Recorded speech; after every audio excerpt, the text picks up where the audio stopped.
Good morning, Calvary Radio family. This is Chaplain Jeff Chavis coming to you from Las Vegas, Nevada. I normally say Pastor Jeff Chavis, and I still am a pastor, but I've taken on a brand new role with an organization called Corporate Chaplains of America. And it has been a long process, but I'm through the process now and starting to serve as a chaplain. And it got me to thinking this morning, what are those titles? What's the link between those titles? Pastor, chaplain, does it matter? Well, it's interesting when you start looking at the word origins.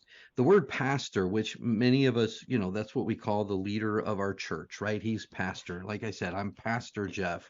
That word is a Latin word, and we probably know that one. It comes from a shepherd, a herdsman. It literally is the Latin word pastoralis, and that's where we get that term from. But the word chaplain actually has a really interesting connection. It does have military origins, and I know when we think chaplains, most of us think the military.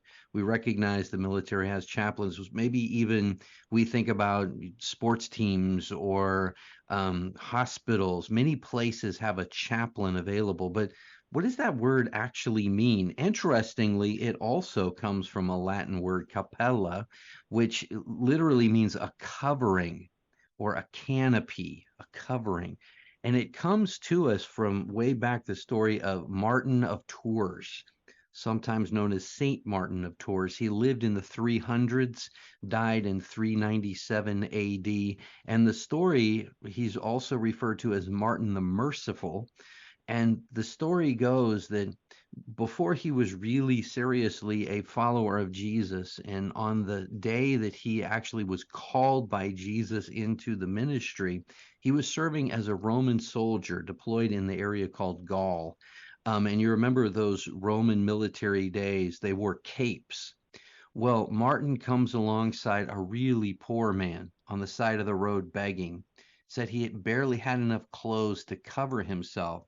Martin comes off his horse, takes off his sword, cuts the cape right off of his uniform, well, half of the cape, and covers the man with half of the cape. So he literally lowers himself to help this man and cover him.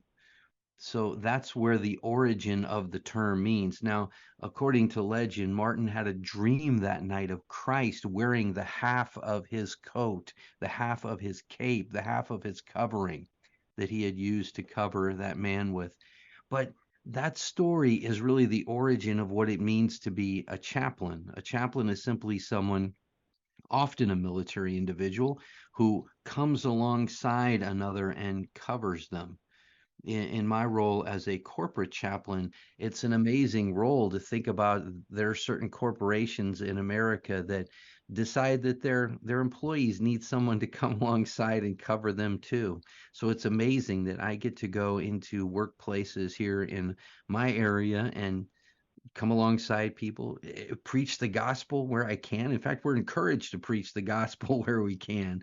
I'm just really honored to be a part of this new organization. Well, it's not a new organization, new to me. And there are absolutely within our listening area here on the Calvary Radio Network, there's definitely, I met a couple of corporate chaplains who alongside me came along through our training from Indiana. And I'm just excited to be a part of this organization. But when I think of that word chaplain and I think of that origin of that word, that reminds me of a story. Yes, a biblical story, a Jesus story. And maybe when you hear those words, maybe it reminds you of the same thing. It reminded me of that Good Samaritan story. But do you remember the origins of the Good Samaritan story? It's found in Luke's Gospel, chapter 10. But Jesus is teaching on that great commandment. Love the Lord your God with all your heart, all your soul, all your mind, all of your strength, and love your neighbor as yourself. And then the question is posed of Jesus, well, who's my neighbor? And then Jesus tells that remarkable Good Samaritan story. I want to read the whole story. It's only 5 verses. Luke chapter 10, start in verse 30. Then Jesus answered and said, a certain man went down from Jerusalem to Jericho and fell among thieves, who stripped him of his clothing, wounded him, and departed, leaving him half dead. Now by chance, a certain priest came down that road. And when he saw him, he passed by on the other side. Likewise, a Levite, when he arrived in that place, came and looked and passed by on the other side. But a certain Samaritan, as he journeyed, came where he was. When he saw him, he had compassion. So he went to him and bandaged his wounds, pouring on oil and wine, set him on his own animal, brought him to an inn, took care of him. The next day, when he departed, he took out 2 denarii and gave them to the innkeeper and said, "Take care of him, and whatever more you spend, when I come again, I'll repay you." So which of these three do you think was a neighbor to him who fell in among thieves? That is the chaplain story, isn't it? That's the St. Martin of Tours story. He saw a man on the side of the road in need. How many other people had passed by this man on the side of the road? How many other people did, as we read in the story, and kind of just went on their way? But a chaplain is the person who comes alongside and covers that person, like the Good Samaritan. And as I read Jesus's story, and remember the question, who's my neighbor? To the Jews, certainly not a Samaritan. If you remember how that goes, there was a huge divide between Samaritans and Jews.